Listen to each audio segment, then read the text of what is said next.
So you got your brand new paraglider in, and you've watched my tutorials on how to kite properly, so you should be absolutely crushing it out there in the field. But it feels like your brake inputs are a little spongy and the wing just isn't responding like you expect it to. In this video, I aim to cover one of the likely causes of this by breaking down everything you need to know about adjusting your brake lines. Hit that like button for me to get this information out to as many people as possible. Subscribe to the channel if you want to see more of my content. And without any more time wasted, let's go ahead and jump right into this. So most glider manufacturers send their wings out with the brakes tied a little bit loose. And there are two reasons that I know of as to why they do this. The first is going to be high hook-in machines with clip-in points above the shoulder of the pilot, as well as trikes for this same reason. If a trike pilot took a brand new glider out to the field to fly it for the first time and those brake lines were not long enough, they would likely get very tired arms for having to keep their arms straight up overhead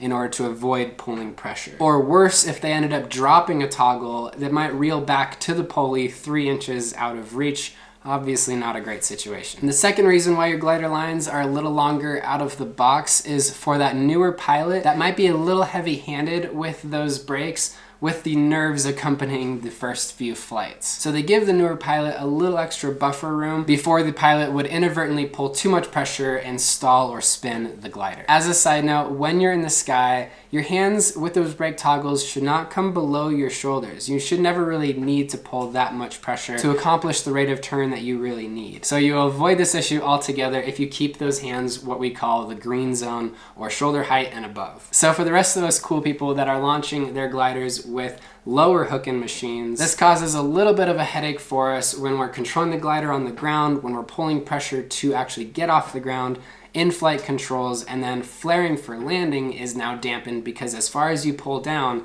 it's not really effectively flaring the glider. So shoring up these lines a little bit is going to be like tightening the suspension on your track toy, aiding in all-around connectivity between pilot and glider. Another important reason why you would want to shore up these brake lines is the safety that is inevitably embedded in comfortability. What I mean by this is if you've got brake lines that are too tight and you're forced to fly like this, after a time, this is going to be distracting and you're not going to have the clarity of thought to do your most important job, which is, of course, flying the aircraft. And on the other hand, if they're too loose, you can't really do that effectively in the first place. All right, let's get to the meat and potatoes of all of this, and let's take a close look at the knot we're going to tie to keep your toggle attached to that brake line. So the industry standard knot that is tied here is known as the bowline, and if you only know how to tie one knot, this would be the one to know. So it uses loops to gently cinch the bends and the lines together,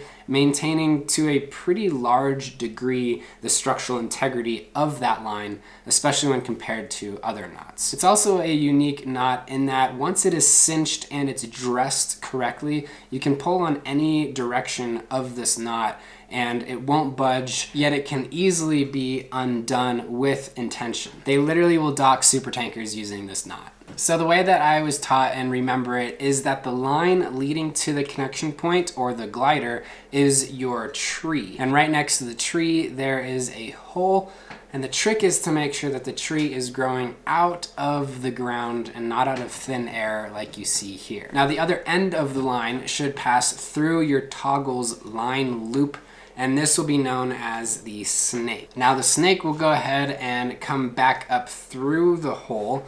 It'll slither around the tree and then it will retreat back into the hole and cinch everything tight. So now that we actually know how to tie the knot, we'll go ahead and untie our brake lines from the toggles, taking good care not to let the end pass through the pulleys. You don't want to actually tie back into the brake lines without this connection point, as dropping a toggle in flight would mean you now have a streamer. So with your brake line now untied, you'll notice an ink dot indicating where the line was choked by the snake of the bowline. And we want to make the line tighter. We're going to go ahead and make another dot above the previous one. I find that for most paragliders, if you measure one Sharpie cap length up from that previous dot, this will be a good Goldilocks brake length. Personally, I prefer my brake lengths a little bit tighter, especially for flaring on landing up here at altitude where every inch truly counts. And we also want to make sure that the loop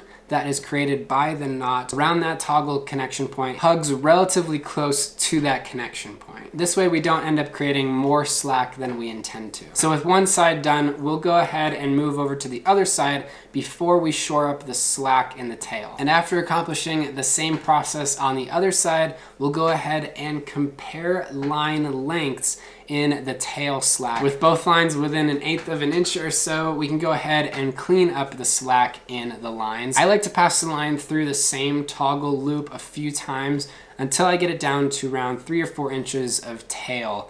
And then I'll go ahead and tie a double overhand knot above the bowline to keep things nice and tidy. So with our lines fastened and the slack shored up, all that's left to do now is to take our glider out to the field and test our line lengths. Do not fly your glider immediately after adjusting your brake lengths. You don't want to find yourself in a situation where deflection is already occurring even though you haven't taken your brakes off of their fasteners. This could very easily go from bad to worse. So kite the glider up, ideally by hand kiting, so you can leave those brakes stowed on their fasteners. And you can visually inspect to make sure that those lines are not too tight. Again, looking carefully at that trailing edge for any deflection caused by the brakes being too tight. I hope this video provides the quality guidance needed for you to confidently adjust your brake lengths on your own. If you found it helpful, I would so appreciate it if you went to the first link in the description below, which will guide you over to my Patreon. The support I have received over there in the last 6 months has been immense. I feel so fortunate that you guys pay me to do what I love, allowing me to pass on the experience and education that I have received over the years with all of you guys here. And a very big thank you to these guys right here for subscribing to me on that platform. Thank you again for watching, guys. Leave a like, subscribe to the channel, and don't forget to comment your thoughts down below as well. If you guys like this tutorial, I bet you'll appreciate either of these videos popping up right here.